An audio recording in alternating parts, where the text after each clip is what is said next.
Hello everyone, this is the teaser video for this coming Sunday, January 15th. And this is actually a topic I'm excited about, I like doing. Um, and I'm not even sure if I'm going to give you the passage for my sermon this Sunday. Interesting thing is, how many things have we heard that sound biblical or people say that's in the Bible and it's not really in the Bible? You can do a search on the internet and do searches of things in the Bible that people that things that sound biblical that are not in the Bible, and you'll find stuff from Confucius. You'll see stuff a president quoted or said, and they sound like biblical. They sound like good information or whatever, but they're just not in the Bible anywhere. And people can paraphrase or come up with thoughts, and there's some like a thought process. People will tell you in the scripture, give somebody a fish for a day, feed them for a day, teach them how to fish, feed them for a lifetime. That sounds very biblical. Obviously there are some things in scripture about fishing, but there's just, again, some things in there not that aren't in the Bible, and there are some things that sound like they should be in scripture, and wonder if you can find. Then there's things between different churches. So I was actually watching a movie. The movie was called Seven. It's Brad Pitt, Morgan Freeman. I forget the guy who was a murderer. He was in the movie, I think, American Beauty.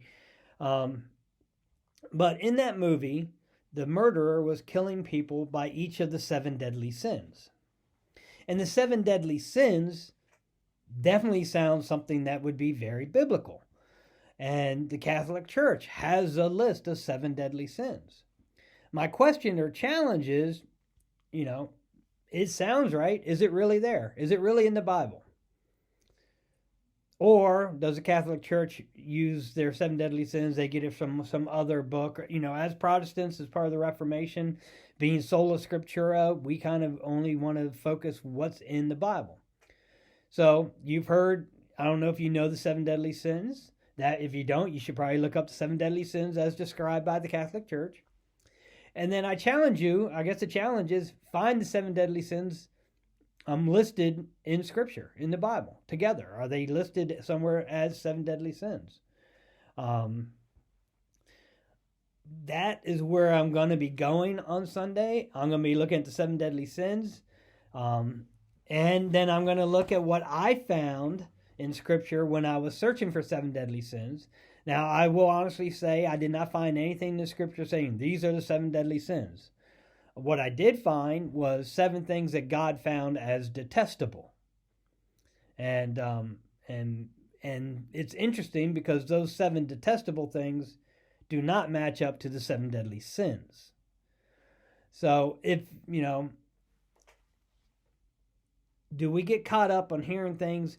You get an email from somebody, you see some post, it sounds biblical, or it sounds scriptural, and you forward it to somebody, or you forward it to your list of friends, not even knowing if what's being sent is actually in scripture, or is biblical, or if it's just, some other thing. And that's where we need to be careful. I know, again, I don't do a whole lot of forwarding of emails or social media stuff, but I know a lot of people get quotes of the day and posts, and they give it a thumbs up or whatever. And but you might want to make sure you understand the sources of some of that stuff that's being posted. So I gave you the challenge. I'm not giving you my passage. You should be able to. I gave you enough hints that you should be able to find out what that passage is. But that's your challenge: is find the seven deadly sins. Are they in the Bible as listed via the Catholic Church? And then we'll talk about that this Sunday, about is it in there? Because that's the big thing. It sounds right, but is it actually in the Bible? All right, so I look forward to seeing everybody on this Sunday. Until then, be safe and take care.